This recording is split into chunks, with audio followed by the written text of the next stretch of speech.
This is CBC Vancouver News.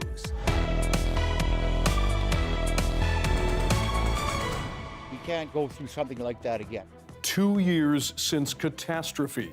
People upended by the massive floods in the Fraser Valley say they need more protection from an American river. If it were up to me, I'd be down there with a shovel right now. And the U.S. mayor agrees. I don't know what's going to happen from day to day. While people in Meritt wait for more help after the floods forced them from their homes. And today's world, it's all about having all sorts to choose from. Pick your own Kris Kringle. Santa Clauses are coming to Metrotown for the holiday season. Good evening, I'm Dan Burritt. Thanks for joining us. 2 years ago this week, catastrophic flooding hit our province, tearing up homes, livelihoods, and highways. Cities that bore the brunt of that damage say they're now more prepared to cope with another disaster. But the threat of a river in the U.S. still looms large. Michelle Gassoub reports on the challenge of mitigating floodwaters that flow across an international boundary. 2 years ago, the Fraser Valley was devastated by what was called a once-in-a-century flood. Homes and highways were destroyed and thousands forced to flee. And the water was rising and rising because of the breach and rising, and then I was told to evacuate. Since then, 17 kilometers of dikes in Abbotsford have been raised by half a meter and major breaches have been fixed. But the fear of another flood lingers. They should be doing a little bit more with and quickly. Like, we can't go through something like that again. They have to do something with the American River. The American River he's talking about is the Nooksack in Washington state. When it overflows, its floodwaters pour into the Sumas River, then cross the border into Abbotsford. Most of the time, the Barrowtown pump station keeps that water at bay. But 2 years ago, there was disaster here. We're in a much better spot than we were in 2021. And we are hopeful that that's not going to happen. The mayor of Abbotsford says the city has undertaken a major effort to fortify what it can on this side of the border. But an existential challenge is how to manage the water that is not in Canada's jurisdiction. Last month, officials on the Canadian and American sides signed a transboundary agreement to address Nooksack flooding, but it came with no monetary commitments or timeline, only a promise. I'm comfortable that right now that we will come to arrangement that will work for both countries. But I can tell you that our folks who are negotiating things now will be making sure that they have the Canadian interests in mind. Across the border in Sumas, the hardest hit American community, the mayor says he wasn't included and that not enough is being done. It was a little embarrassing, actually. You know, the leadership doesn't know that that's going on. If it were up to me, I'd be down there with a shovel right now, right? In the 1990s, a cross-border task force was formed to research solutions after the Nooksack River overflowed its banks. In the end, no actions were taken. There is hope this time will be different. Michelle Gassoub, CBC News, Vancouver. Meanwhile, it's been almost 2 years since torrential rain and floodwaters devastated the city of Meritt. All 7,000 residents had to evacuate after the Coldwater River burst its banks and the city's wastewater treatment plant failed. The flood caused $150 million in damage, with hundreds of properties and farmland wiped out.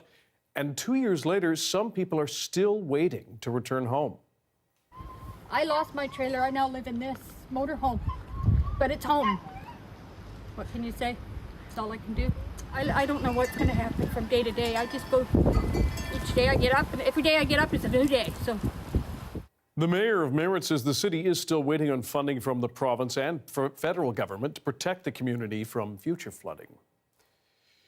Repairs to the Coquihalla Highway, meanwhile, are complete 2 years after parts of it were wiped out by the 2021 flooding. BC's transportation minister says all 6 bridges have been permanently rebuilt and all lanes in both directions are open to traffic. We've now basically charted a new course using climate science and engineering advice on how to build resilient infrastructure.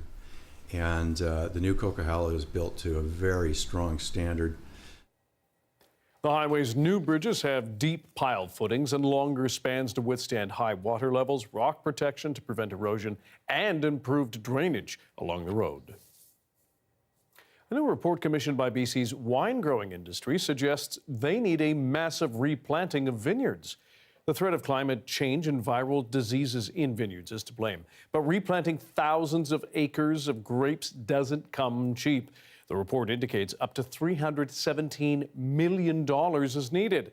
BC's Agriculture Ministry says it will continue to work with wine growers to support recovery from last year's devastating cold snap. It's also looking at an expanded replant program to meet the growing demand. We have a food warning to tell you about tonight. The BC Centre for Disease Control is warning you about a salmonella outbreak linked to imported Malachita cantaloupes. Take a look. The centre says 8 cases of salmonella have been confirmed in BC since mid-November among people living in the Vancouver Coastal Health, Fraser Health, and Island Health regions. Symptoms include diarrhea, fever, abdominal pain, nausea, and vomiting.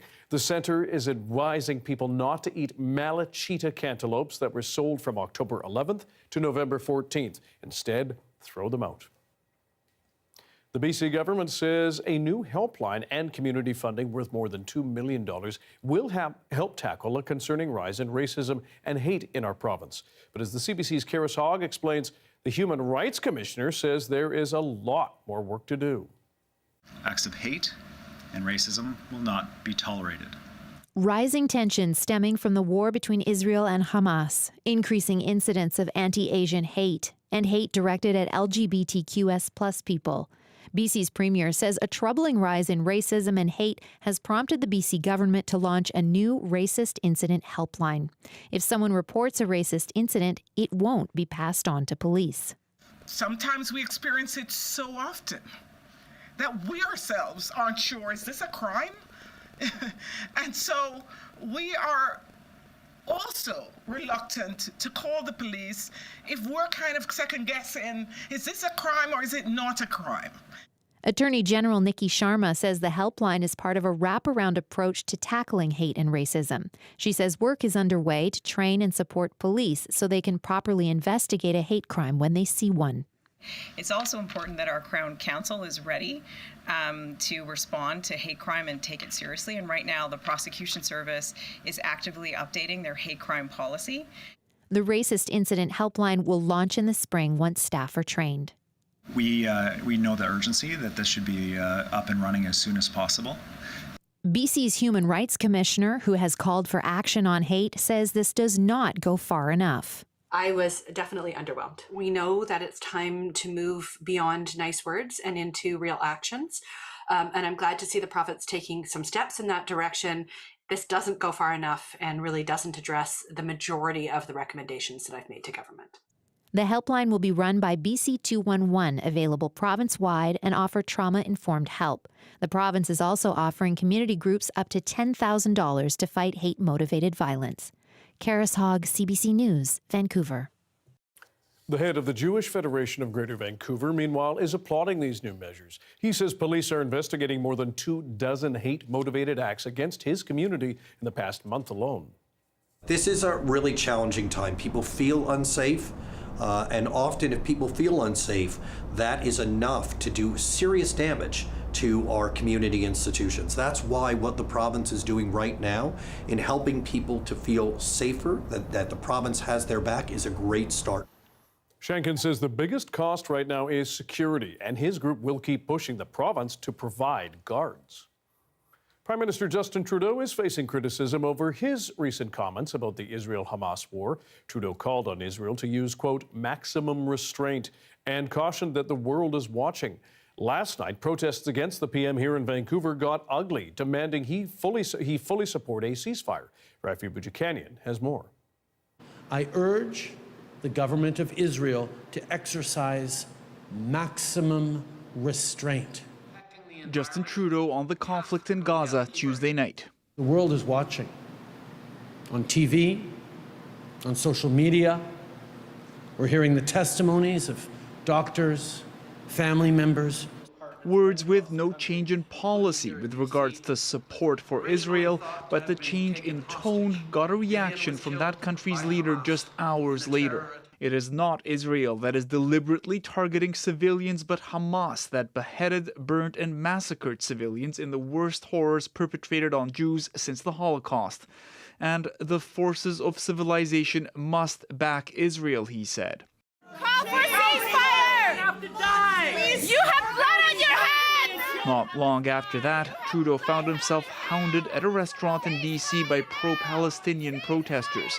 250 of them, Vancouver police say. People are frustrated because Canada has not taken that position. Justin Trudeau has not taken that position of a ceasefire. Asked about the Prime Minister's comments today, this is how Chrystia Freeland responded. The humanitarian situation in Gaza is heartbreaking. It's really difficult to see the images of what's happening.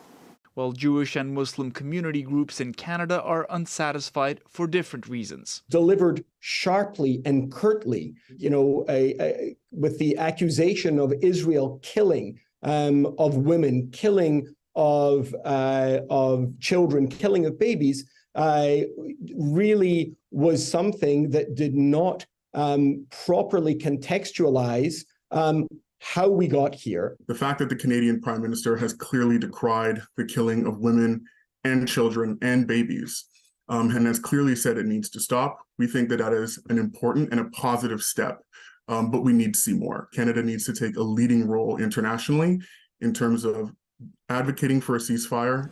The debate has divided Parliament too. The Conservatives and most Liberals do not want a ceasefire, but the NDP, the Bloc Québécois, and 25 of Trudeau's MPs are calling for one. There is no indication the government's language may evolve further than it already has. Rafi Bujikani, CBC News, Ottawa. A Victoria NDP MP has presented a private member's bill to amend the criminal code to include controlling and coercive conduct, something that victims of intimate partner violence often face. Coercive control is a pattern, and so things like, taking away someone's passport or immigration documents, breaking their cell phone, tracking them online, denying them access to social media or other ways of communicating. It's really cutting them off from their support network often. Collins says protecting people from coercive control can be pivotal in preventing physical violence and femicide. Bill C-332 was introduced last May and is now in second reading in Parliament. A clubhouse that once belonged to a Vancouver Island chapter of the Hells Angels is being torn down, just weeks after a court ruling confirmed the BC government does have the right to seize the property. The message we are sending is organized crime. You can run and hide, but we're going to take your assets. BC's Public Safety Minister says the teardown is only the beginning and, quote, puts organized crime on notice that criminals cannot profit from their activities. A recent Supreme Court ruling from the Supreme Court of Canada ruling issued last month upheld a BC court's decision, finding an inescapable inference that the Nanaimo Clubhouse and other Hells Angels properties in Kelowna and East Vancouver were used for criminal activity. The ruling ended a legal battle that stretched more than a decade and confirmed BC's Civil Forfeiture Office could seize the clubhouses as proceeds of crime. Mike Farnworth did not say why the office had decided to level the Nanaimo Club. Santa Clauses are coming to Metrotown just in time for the holiday season. This year, you'll be able to take photos with several jolly old elves, to say the least, at the province's biggest mall. They include the traditional Father Christmas, as well as Global Santa, Kris Kringle, and Tropical Santa. Metrotown says it's trying to represent many versions of Christmas that exist among families here in BC. In today's world, it's all about having all sorts to choose from. So we've got the younger Santa, which is Kris Kringle, and then Global Santa, we want to be diverse and speak to all different nationalities. All of the Santas will appear throughout the shopping center on select dates until December 23rd. However, Tropical Santa, who will pop by between December 27th and 30th during his post-holiday travels. Vancouver's very own Golden Boy got the province's highest honor today. Take a look. Actor Ryan Reynolds was inducted into the Order of BC in a small, quiet ceremony today. Premier David Eby wrote online that Reynolds, quote, exemplifies the best of British Columbia with his big heart, his love of family and his roots, and his use of his platform to make the world a better place. Other honorees will be inducted tomorrow. We have had an outbreak of European foul brood in the area. Health Canada is pushing a bee vaccine to combat a spike in disease. Our Darius Madavi will explain the research that needs to happen before bees can get the jab. That's next.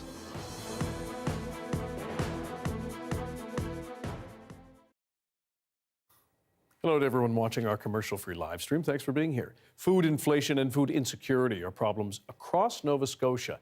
While there are resources to help in larger communities, rural areas are often lacking. Brittany Wenzel has more on how some groups in Cape Breton are trying to change that. In Sydney, it's not hard to find a food bank or even a food pantry if you're hungry.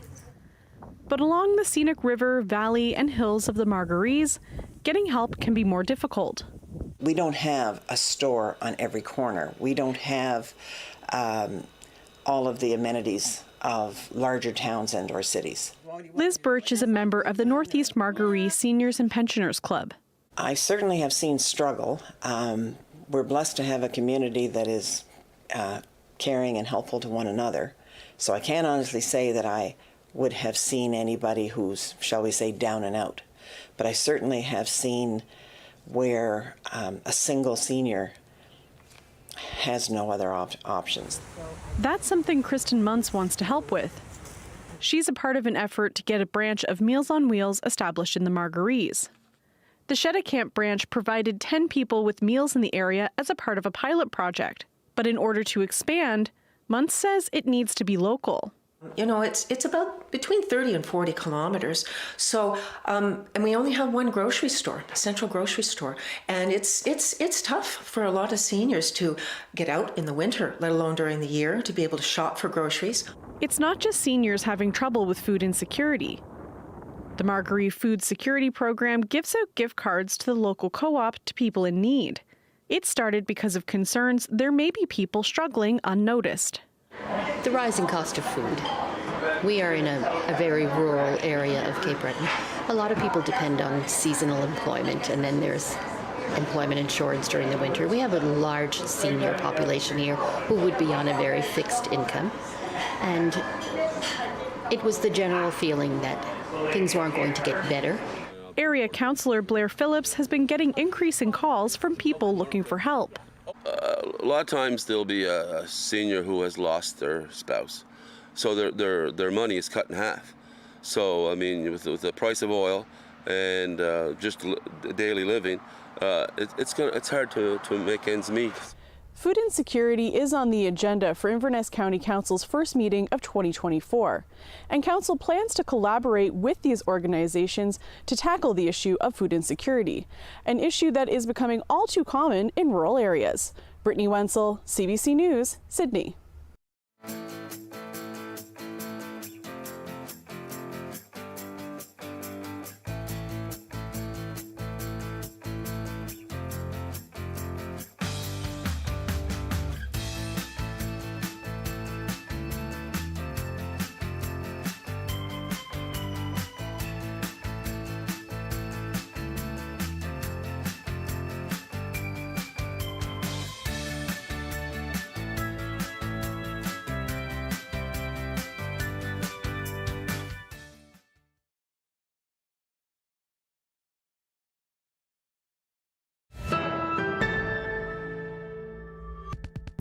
You may have seen bumper stickers that say, "Save the bees," and wondered from what? Well, a disease called American foul brood is wiping out honeybee hives across Canada and posing a serious risk to the future of agriculture in our province. To combat this, Health Canada has conditionally approved a vaccine that could help slow the spread. For more on how it's given out and why it's so important is our science and climate specialist, Darius Madavi. Darius, how serious, first of all, is American foul brood? Oh, it's hard to overstate just how dangerous this disease is. Now, American foul brood is caused by a bacteria infecting the beehive. There's a few reasons it's so devastating. Now, it's a spore-forming bacteria, meaning it's really easy to transmit and spread, but incredibly difficult to kill. It also affects the bee larvae, meaning the baby bees, the next generation of bees are what's most affected. And since honeybees live in colonies in their beehives, it's really easy for disease to spread among that tight-knit community. They're also very social creatures. They like to visit each other and other hives, and that can spread disease up to 10 kilometers away to other communities. So to get a better idea of just how scary American foul brood can be, I spoke with Susan Cormier, a writer and beekeeper in Langley. We have had an outbreak of European foul brood in the area. It will knock back your hives. You've got to work really hard to take care of your hives. You will lose some hives, but there's a chance of survival. However, American foul brood, until recently, the only treatment has been to euthanize your hives and burn all the equipment associated with those infected colonies.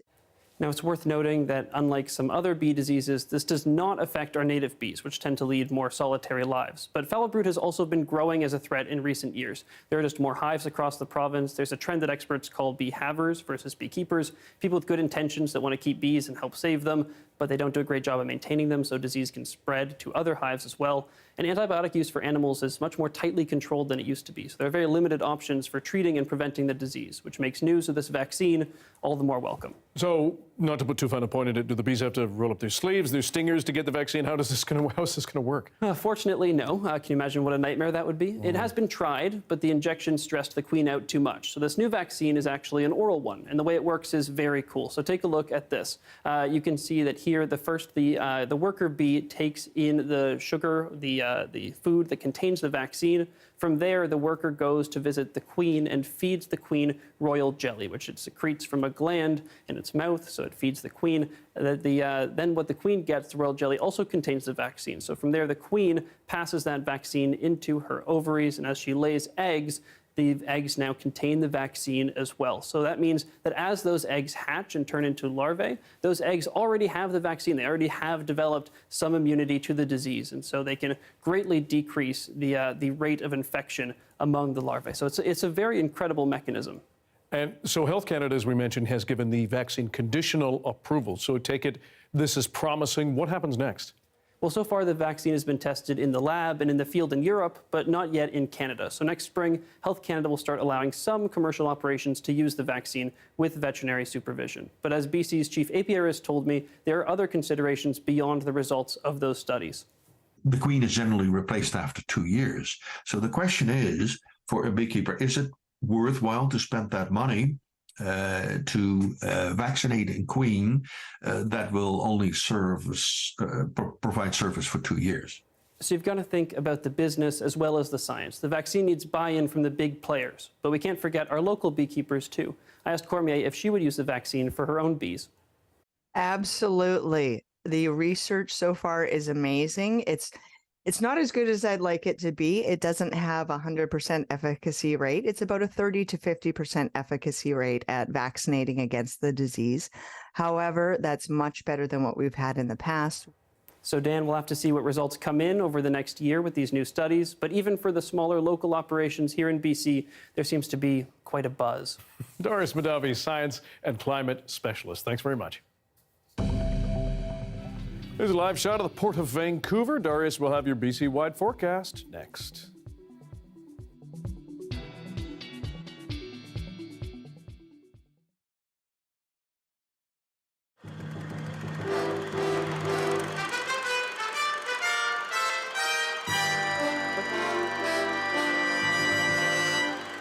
They're Japanese tourists, and as Ian Hannah-Mansing tells us, Eaton's and other stores are going all out to make them feel right at home. A Monday morning staff briefing at Eaton's. The topic today, the Japanese yen. Also, just for your information, some examples of the yen so that you can recognize it. Starting this morning, customers can use yen at this store, and a Japanese translation service is a phone call away. All this to try to lure the affluent, expanding Japanese tourist trade to a very traditional Canadian department store. It's a touch of something familiar to them, and it's a gesture of respect and the fact that we would like them to visit our store. And it's quite a lucrative market. Japanese visitors spend more per person than any other tourists in Vancouver, $93 a day, $58 million last year. It's the fastest growing market we have. About 175,000 of them came last year, and although they come for beauty, the fact is that their activity is shopping. The impact of the Japanese tourist boom on the city is probably most evident on this street, where brand new stores catering almost exclusively to visitors from Japan are quickly filling up the block. This is the OK Gift Store, a favorite stop for a lot of Japanese tourists. Yuko Tsukamoto recently moved to Canada, but her mother is visiting and she's buying some gifts to take back. Tsukamoto says she feels at home at this store. I can buy goods easily because staff or all staff is Japanese and the staff speak Japanese for me. The people at Eaton's would like to make Japanese tourists equally comfortable here. They're not sure how long that will take. By late this afternoon, there were 5 sales in yen. Ian Hannamansing, CBC News, Vancouver.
Hi, I'm Amy Bell, and here's what's in your CBC Vancouver inbox.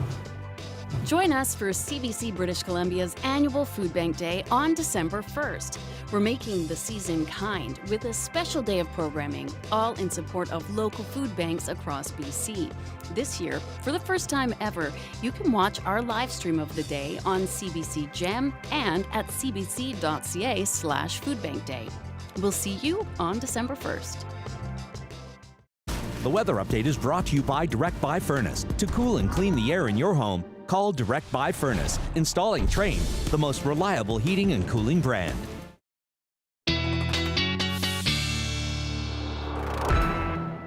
Darius Madavi has our BC-wide weather forecast. At least on the south coast, relatively coolish. A little rain, not too much. Yeah, that's about it. We did see a little bit of rain this morning. The more active part of the south was in the interior. We saw some snow happening, but that's cleared up by now. We're starting to see the cloud disappear as well. We'll continue to see that into the morning. The north is where we now have the active system, whereas they got really a break earlier today. We see that rain continuing for the north and central coast, breaking in as snow into the northwest and the northern interior. We're going to see that continue over the next 48 hours or so, but it's not until early Saturday that we start to see some of that rain make its way to the south coast. So hitting the west coast of the island first, as you'd expect, and then pushing into the lower mainland by probably in the afternoon on Saturday. Could be a little bit earlier. The models are a little bit in disagreement right now, but we'll see how that develops over the next couple days.